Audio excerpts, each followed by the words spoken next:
সূরাতুল ইখলাস পড়ে পান পাতার উপর ফু অথবা দম করলে কি হয়, কি হতে পারে? প্রিয় দর্শক, এই আমলটি করার জন্য সর্বপ্রথম আপনি নিজেকে গুছিয়ে পবিত্র করে নেবেন। এরপর একটি পান পাতা হাতে নিয়ে আপনি সূরাতুল ইখলাস পড়বেন। কুল হুয়াল্লাহু আহাদ আল্লাহুস সামাদ লাম ইয়ালিদ ওয়া লাম ইউলাদ ওয়া লাম ইয়াকুল লাহু কুফুয়ান আহাদ। ওই পান পাতার উপর একটি ফু দিবেন, আবার পড়বেন।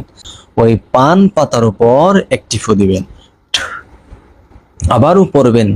ওই পান পাতার উপর আরো একটি ফু দিবেন।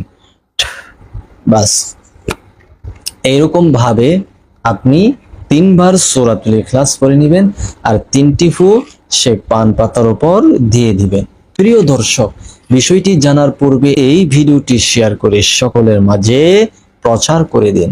আপনারা যারাই আজকের এই আমলটি করবেন অবশ্যই অনুমতি নিয়ে আমলটি করতে হবে, এবং আপনি যদি অনুমতি ছাড়া আমলটি করেন তাহলে হেতে বিপরীত হবে।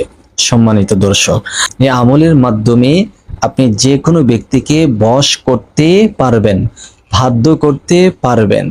আপনি সূরাতুল ইখলাস পড়ে যখন পানের উপর ফু দিবেন আর যাকে আপনি বশ করতে চাচ্ছেন ওই ব্যক্তির মায়ের নাম এবং তার নাম উচ্চারণ করে যখন পান পাতায় ফু দিবেন, বাস এই পানটি ওই ব্যক্তিকে কোন সিস্টেমে খাওয়াই দিবেন।